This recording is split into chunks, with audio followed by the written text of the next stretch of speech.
What's going on, YouTube? It's been a minute. It's your boy Eddie Robinson with Divine Specialties, Landscape Masonry. Today's topic I want to talk about is January 24, 2019. I want to talk about what are you doing in your landscape business this time of year, or lawn service business this time of year. What things are you thinking about, you know, on that type or whatever. So this will be my third year full time getting it. I'm still here. I actually, the whole time I've been thinking of different ways to make income or whatnot. I have shared with you, like I do, not only with my lawn service, I pick up pallets because I live in an area where there are a lot of stores or whatnot, local stores too, that need someone to pick up pallets. Scrap metal here and there when I can get it. But my main drive is the lawn maintenance. And if you've been following me or whatever, you saw where I mentioned that I was going to barber school. I'm doing that in the evening time, just trying to give myself another means of income where, I can kind of stay out of corporate. But if I choose to, I could go into the corporate world with it. It's just a matter of what I want to do. And to be honest with you, I'm not really into doing a whole lot of maintenance, which this year that's what I was getting, more maintenance jobs versus to my first year.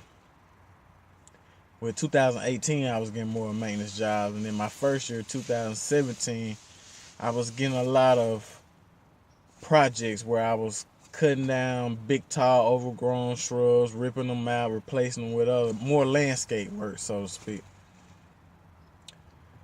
But the thing about it, my granddad, who I came up under, he was not a big maintenance guy. His thing was he wanted to do the design and keep going. It's just like, I don't know how, which I hadn't really ran into it much, but sometimes when you start seeing these customers on the regular, they want you to do more for what you can pay for, so to speak. Either it's they get used to, can you help me with my groceries or whatever, whatever, whatever. Sometimes it's not about cutting the grass. They want something extra to go along with it. And also, I feel like you have to cut so many yards to make a certain amount of money. There's certain guys on YouTube that I see that can vouch for that. And if you're not into a route density or route consolidation, then you're killing yourself as far as the wear and tear on your equipment, the drive time, gas, maintenance on your vehicle, whatnot. So that's one reason why I'm not really interested in doing lawn maintenance, so to speak. But I will do what I have to do to pay the bills. My my my niche or what I'm working towards, I would like to have a nursery or be just a full-time gardener, so to speak. And then I was thinking of ways that gardening goes along with barbering. And I learned that barbering, when it first began, barbers were considered barber surgeons. You can come, they did teeth pulling, bloodletting, which they drain your blood. Uh, they gave out medicinal herbs or whatnot. So that's I just said that to say, that's what one way I was looking at how my passion for gardening could work hand in foot with barbering. Because most people, that barber, all you think about is cutting hair or whatever. But there are so many services that a barber can do. Whether it's scalp massages, facials, all kinds of stuff. It's more than just cutting hair when it comes to the barber game.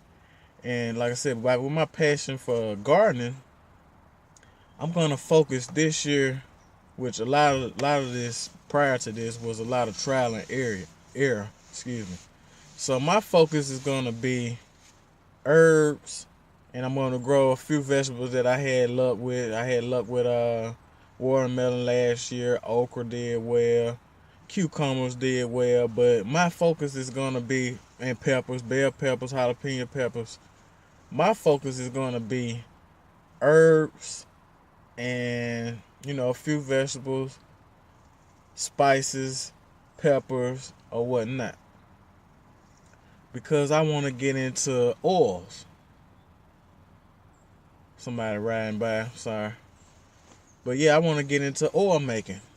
And right now I have mint, rosemary, oregano. But what you put inside of your body helps with hair growth or whatnot. And plus health is wealth. But yeah, and it's been a minute. I just wanted to really share some content out there, and I noticed I got another subscriber, so I just want to thank him or her, and like I said, just put a little bit of something else out there for you all, something to think about.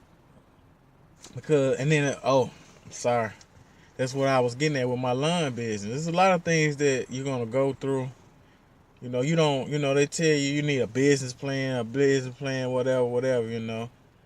But if you don't have that experience as far as putting together a business plan or running a business, so to speak, you don't even know where to begin in writing a business plan. They have different templates. Well, not necessarily templates. You can go online and you can Google business plan, and somebody may have posted their own business plan. You cut, copy, paste, edit, whatever you want to do. But a lot of this is you're gonna have to go through it, and you're just gonna have to change your way of thinking, and just gonna be outright business minded and not just personally. I'm just working, because if you just out here working, what's gonna happen is you're just gonna be a slave to your bills. Some people say you're a slave to a corporation or whatnot. And the way I see it, if you working for a corporation and you just barely making ends meet or not making ends meet at all, then not only are you a slave to the corporation, you are a slave to your bills or whatnot. But coming from the self-employment side, and if you're not charging enough and you're not looking at it as from a business perspective and growing a business, then what you are going to become a slave to your bills, and that's not fun. So going on, like I said, I'm in the midst of which I started a rough draft, have had things happen to me where in my business plan I want to implement certain topics as far as pricing. Some people want to call you out, they expecting company, or they do their yard themselves and the lawnmower's broke or whatever reason, they just want a one-time service.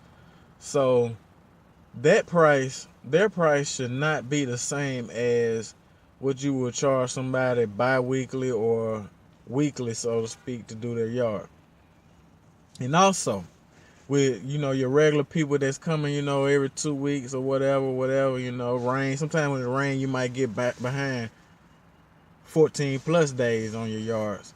That's all right. But when it comes to people texting, they want to break their normal day or whatnot, then that's money you missing, because some type of overlook that they may have had with their finances.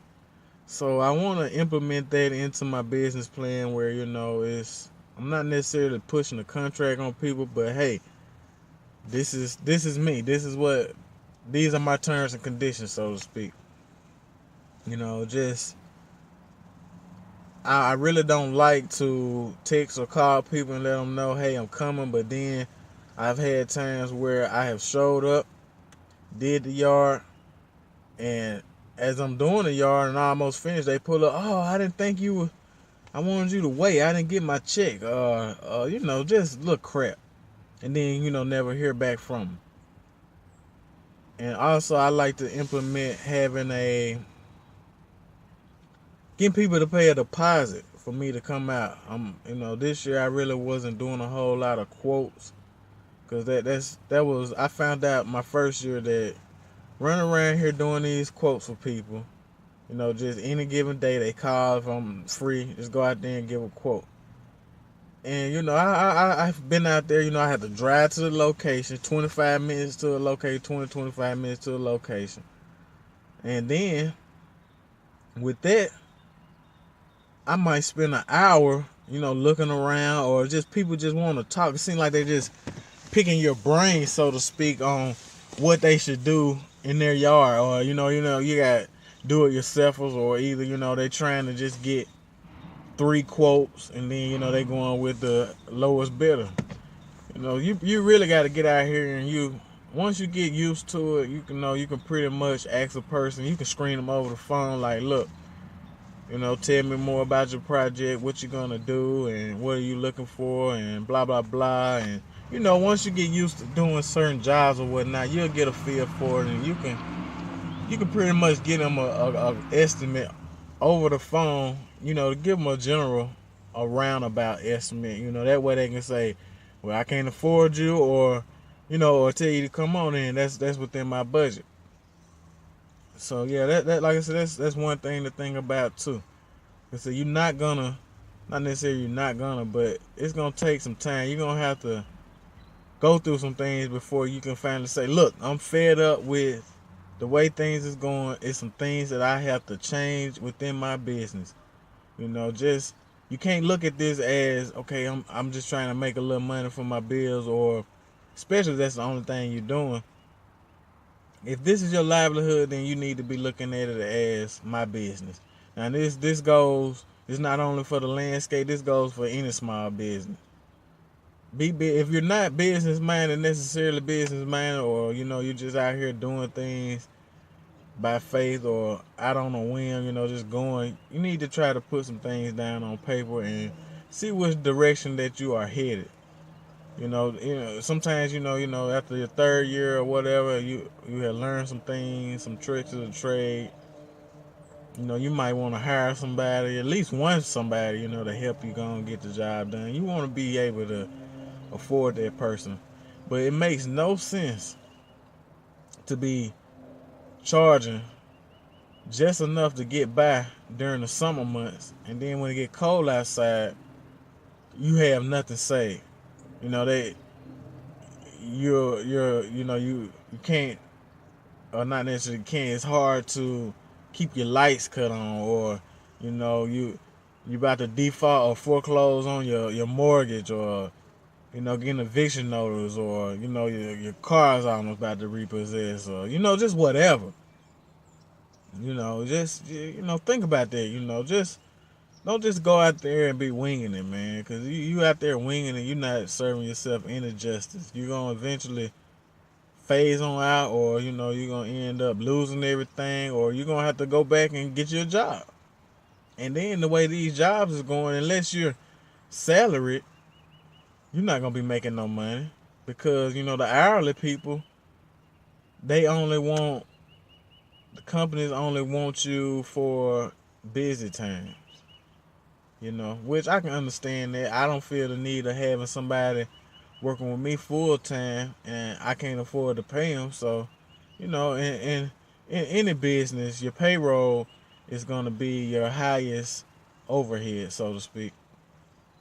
So, I can understand why they do that. But I just wanted to, ramble on about a little something that I was thinking about, a few things that I'm going through. You know, want y'all keep your head up, man. If you got the will and the drive to do it, get out there and do it, man. Don't sit around and wait, because the longer you wait and procrastinate, you could be out there getting paid. So, like I said, keep your head up, stay focused, do what you gotta do, handle your business, man. Till the next time, I holler.